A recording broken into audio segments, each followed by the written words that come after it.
Hello CBSE students, welcome back to the channel. आपका जो है अपना सीबीएसई का चैनल। तो देखिए, आप इस चैनल पर जो है आपको क्लास 10th और 12th के सारे पेपर्स का जो गैस पेपर्स हैं उनकी सीरीज मिल रही है। तो देखिए, ये आपका क्या है, बहुत ज़्यादा बच्चों के लिए हेल्पफुल होने वाला है ये वीडियो।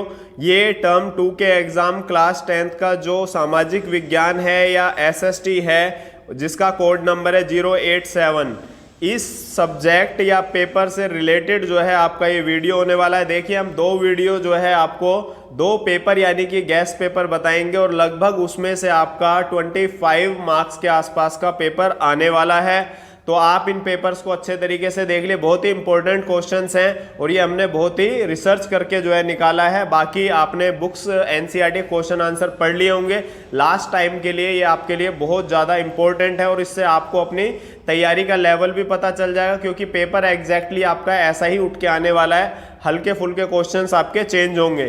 तो हम क्या करते हैं, वीडियो को स्टार्ट करते हैं। देखिए, 2 घंटे का आपका जो है पेपर है और मैक्सिमम मार्क्स आपके 40 मार्क्स के, और ये सीबीएसई के द्वारा रिलीज है और इसमें हम आपको आंसर भी साथ के साथ बताएंगे, सॉल्यूशन भी इसमें आपको मिलेंगे। हम देखते हैं इसमें सबसे पहले क्वेश्चन क्या है। सविनय अवज्ञा आंदोलन में महिलाओं की भूमिका का उल्लेख कीजिए, यानी कि role of women in civil disobedience movement. तो देखिए, सबसे पहले महिलाओं ने इसमें जो है बहुत बड़े पैमाने पर हिस्सा लिया इस आंदोलन में, और गांधी जी के नमक सत्याग्रह के दौरान भी महिलाएं उनकी बात सुनने के लिए घर से बाहर आ जाती थी, जबकि ऐसा नॉर्मल नहीं था। और जो है लेडीज़ों ने क्या करा था, आपका जुलूस जो होते हैं और आपका जो है नमक भी बनाया, कानूनों में भी हिस्सा लिया, और जो शराब की दुकानें थी उनकी पिकेटिंग भी की थी, और बहुत सारी जो लेडीज़ थी वो जेल भी गई। तो इससे आप समझ सकते हो कि जो लेडीज़ हैं उनका जो कंट्रीब्यूशन है या रोल है वो बहुत ज़्यादा था। अब आपका सेकंड क्वेश्चन जो आ रहा है, रसायन उद्योग के महत्व की विवेचना कीजिए। तो इसमें क्या है, केमिकल इंडस्ट्रीज का क्या हमारे यहाँ पे देखिए, सबसे पहले तो ये हमारी जीडीपी के अंदर 3% का वो रखता है, और सबसे पहले प्लास्टिक और ये जो है आपका मेडिसिन और रबर जो होती है और जो क्लॉथ्स होते हैं उनको बनाने में भी इसका यूज़ होता है, सेकंड। और थर्ड क्या है आपका, कि जो हमारे गोंद हो गया, रंग रोगन हो गया, यानी कि पेंट्स हो गए, डाई हो गया, ग्लास हो गए, और जो आपके सोप्स हैं, उन सब जगह पर भी केमिकल का इस्तेमाल होता है। तो ये आपके दूसरे क्वेश्चन का आंसर है। अब तीसरा क्या है, भारत में राजनीतिक दलों में सुधार हेतु कोई 2 उपाय बताइए, यानी कि इंडिया में जो है आपने कोई 2 जो है वो बताने हैं।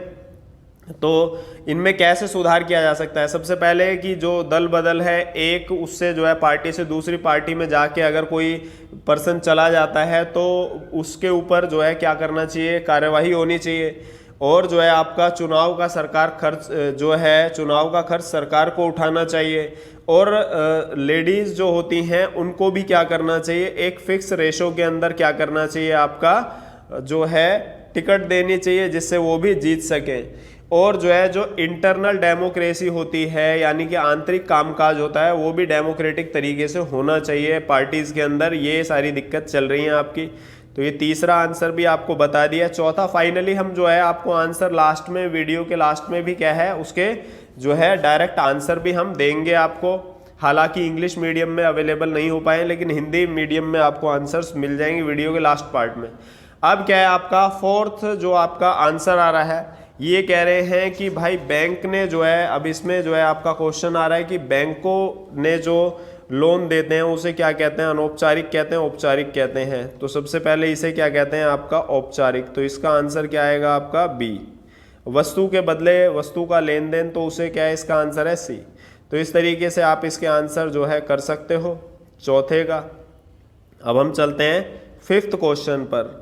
5th क्वेश्चन क्या कहता है, जो बॉर्डर की रोड्स होती हैं उनकी इम्पोर्टेंस बताइए। तो सीमांत सड़कों का महत्व जो है बताना है। तो देखिए, ये क्या होता है आपका, जो इंडिया का नॉर्थ इलाका है जो कि चाइना से और पाकिस्तान से टच होता है, और जो नॉर्थ ईस्ट इलाका है वहाँ पर जो है हमारे लिए डिफेंस के लिए बहुत ज़्यादा महत्वपूर्ण सड़कें ये होती हैं। और कई जगह ऐसे हैं कि इन सड़कों को बनाने से जो है, जो बहुत ही दूर के प्लेस होते हैं हम वहाँ पर भी जा सकते हैं। और ये जो है इन्हीं जो सड़कों की हेल्प से क्या है, हमारी इकोनॉमी भी क्या हुई है, डेवलप हुई है। तो इस तरीके से आप आंसर लिख सकते हो। अब 3-3 नंबर वाले क्वेश्चन है सेक्शन बी में। देखिए सबसे पहले explain the positive impacts of globalization on Indian economy with example. तो हमें क्या करना है, ग्लोबलाइजेशन के पॉजिटिव इम्पैक्ट बताने हैं। सबसे पहले ये कह रहे हैं कि इसकी वजह से जो है, ग्लोबलाइजेशन की वजह से इंडिया के अंदर भी बहुत सारी MNCs बन चुकी हैं, जैसे टाटा मोटर्स हो गया, इन्फोसिस हो गया और रैनबैक्सी हो गया, और बहुत सारी जॉब्स क्रिएट हुई हैं ग्लोबलाइजेशन की वजह से। और ये कह रहे हैं कि भाई आपका जो है, अब जो आपका लिविंग स्टैंडर्ड है वो भी बढ़ गया है, और कम प्राइस पे जो है अच्छी क्वालिटी के सामान भी जो है मिल रहे हैं। तो ये इसके पॉजिटिव इम्पैक्ट है। और ग्लोबलाइजेशन को अपने इसी के ऑप्शन में आ रखा है, दोनों में से कोई एक आंसर आपने लिखना था। इसका आंसर आप क्या है, लास्ट में जो है देख सकते हो, वीडियो के लास्ट में आंसर हम देंगे। अब हमारा चल रहा है क्वेश्चन नंबर जो है 7। इसमें ये कह रहे हैं भारत में ब्रिटिश साम्राज्य भारतीयों के सहयोग से ही स्थापित हुआ था और यह शासन इसी सहयोग के कारण चल पा रहा है। अगर भारत के लोग अपना सहयोग वापस ले लें तो ब्रिटिश शासन ढह जाएगा। यानी कि इसमें साफ साफ से आपकी कमी बताई गई है कि भाई आपने जो है ब्रिटिशर्स को अपने ऊपर राज करने का मौका अपनी डिवाइड की वजह से ही दिया था, क्योंकि अगर आप कोऑपरेट करते तो जो है ब्रिटिश रूल जो है वो कोलैप्स कर जाता है इंडिया से। अब आपका क्या है, जो आपका आंसर है वो क्या है, आपका 7 नंबर है।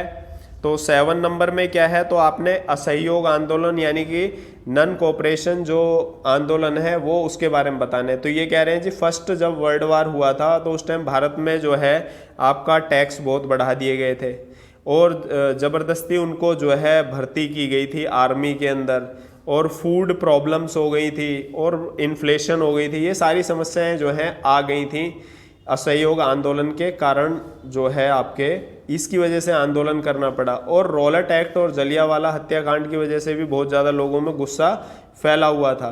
और जो है तुर्की के ऊपर भी जो है बहुत कठोर संधि जो है थोपी गई थी। अब ये इसके बाद मोहम्मद अली और शौकत अली के साथ कई युवा मुस्लिम नेता, यानी कि जो टर्की के अंदर कार्रवाई की गई थी, तो यहाँ के जो लोग थे वो भी जो है जुड़े हुए थे। तो ये सब जो है आपका था इसका आंसर। अब 8th पे चलते हैं हम, बाकी इसका वीडियो के लास्ट में भी आपको आंसर दिया जाएगा। 8वां क्या है कि लोकतंत्र आर्थिक असमानताओं को कम करने में सफल नहीं रहा है। क्या आप इस बात को सही मानते हैं? तो देखिए ये बात तो ठीक है कि जो 1950 से लेके अगर हम कब की बात करें 2000 सन की, तो यहाँ पर क्या है, जो आपका तानाशाही लोग हैं, यानी कि जो आपका तानाशाही कंट्री हैं, जैसे आपका चाइना और ये है, इन कंट्रीज़ के अंदर जो है आपका जो GDP है वो ज़्यादा तेज़ी से बढ़ी है अगर हम किनके डेमोक्रेटिक या लोकतंत्र शासनों के मुकाबले देखें। तो ये कह रहे हैं कि लेकिन इसकी वजह से ये नहीं आप कह सकते कि हाँ भाई ठीक है। तो आप क्या कह सकते हैं कि जैसे आपका कई जगह पे देशों का जो है जनसंख्या बहुत ज़्यादा है, विश्व की स्थिति, अन्य देश और जो है भारत जैसे देशों में गरीबी लगातार जो है घटी है, मिडिल क्लास जो है बढ़ी है।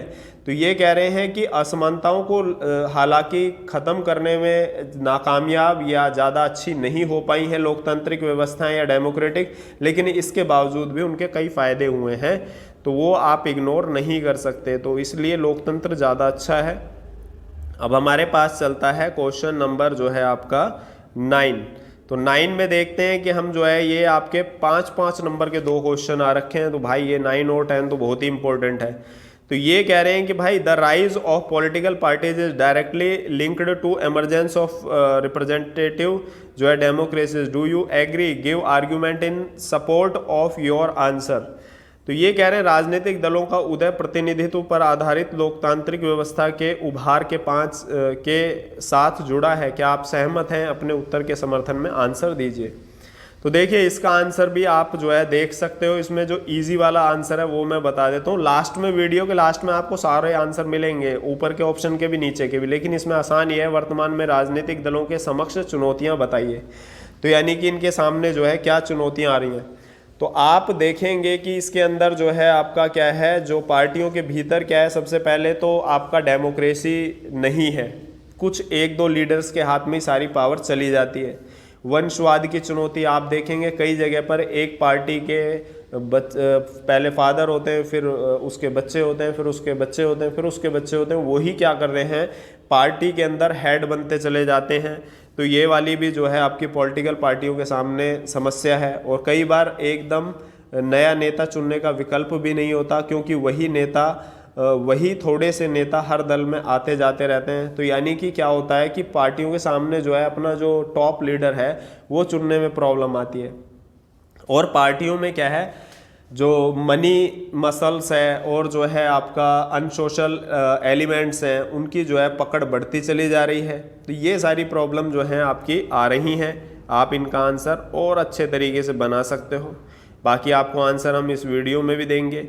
अब हमारे पास आ रहा है कि 10th वाला जो आंसर है, ये पूछ रहे हैं कि भाई आपका जो है इसमें जो है ऑप्शन 2 दे रखे हैं। ये कह रहे हैं bank and cooperative society need to increase their lending in rural areas. अब इसके स्टेटमेंट में जो है अप्रोप्रिएट जो है आर्ग्यूमेंट आप दीजिए। और सेकंड क्या है, वाई आर द मोस्ट, यानी कि अभी भी ज़्यादातर लोग इनफॉर्मल सेक्टर के ऊपर डिपेंड जो हैं क्यों हैं, जबकि वो आपका ज़्यादा उस पर इंटरेस्ट रेट पर और ज़्यादा जो है गलत तरीके से क्या करता है, ब्याज देता है या कुछ भी करता है। तो अब हम देखते हैं इसका कारण क्या है। सबसे पहले देखिए कि ये जो हम सेकंड पार्ट है, फर्स्ट का आंसर तो आप लास्ट में देख लेना, सेकंड इसमें आसान लग रहा है, उसका आंसर मैं बता देता हूँ आपको। ये कह रहे हैं भारत के अंदर जो है सभी जगह पर बैंक और जो कोऑपरेटिव सोसाइटी नहीं है, तो जो है ज़्यादा मुश्किल होता है यहाँ से लोन लेना, और जो इनफॉर्मल सेक्टर होता है वहाँ से ईजिली लोन ले सकते हैं। और यहाँ पर क्या है, आपका गारंटर, गारंटी और जो है डॉक्यूमेंट्स चाहिए होते हैं बहुत सारे, जो कि एक आम गाँव का आदमी या गरीब आदमी जो है नहीं कर पाता है। तो इसका मतलब क्या है, गारंटी के जो वो होता है वो गरीब लोग बैंकों से लोन नहीं ले पाते हैं। और ये क्या करते हैं कि जो साहूकार लोग होते हैं उनको अच्छे तरीके से पर्सनल लेवल पे जानते हैं, तो वहाँ पर नॉर्मली कई बार बिना गारंटी के भी लोन मिल जाता है, इसलिए वो अभी भी वहीं से ले सकते हैं। और वहाँ पर क्या है, पुराना लोन चुकाए बगैर भी नया कर्ज ले सकते हैं। तो ये सारी चीज़ें आपकी ईजीली इनफॉर्मल सेक्टर में मिल जाती हैं। हालांकि बहुत गलत तरीके से जो है ज़्यादा इंटरेस्ट रेट पर वो लेते हैं आपका ब्याज। अब 11वां क्वेश्चन है, ये देखिए पैसेज टाइप का रखा, बहुत आसान है। इसमें क्या है, 4 × 2 4 नंबर का रखा पैसेज, 8 नंबर का पेपर। भाई ये तो बहुत ही आसान है। देखिए आप इसको जब पढ़ेंगे, इसमें साफ साफ लिखा है डोमिनियन स्टेट्स क्या था। तो ये आपके जो है 3 इसमें आंसर क्वेश्चन दे रखे हैं। इसका आपको बता देते हैं, डोमिनियन स्टेट्स क्या था, यानी कि ब्रिटिश के अंदर ही जो कॉन्स्टिट्यूशनल पॉलिसीज़ थी या सिस्टम था, उसको ब्रिटिश जो आपका शासन था उसके अंदर ही जो व्यवस्था थी संवैधानिक, उसको क्या कहते हैं, डोमिनियन स्टेट्स। अब क्या है, गोलमेज why was round table conference organize, ये क्यों की गई थी। तो ये कह रहे थे जो इंडिया का फ्यूचर कॉन्स्टिट्यूशंस था उसके लिए जो है भावी संविधान पर चर्चा करने के लिए किया गया था। अब तीसरा क्या है, लाहौर कांग्रेस सेशन जो ऑर्गेनाइज हुआ था 1929 में, उसका क्या वो है।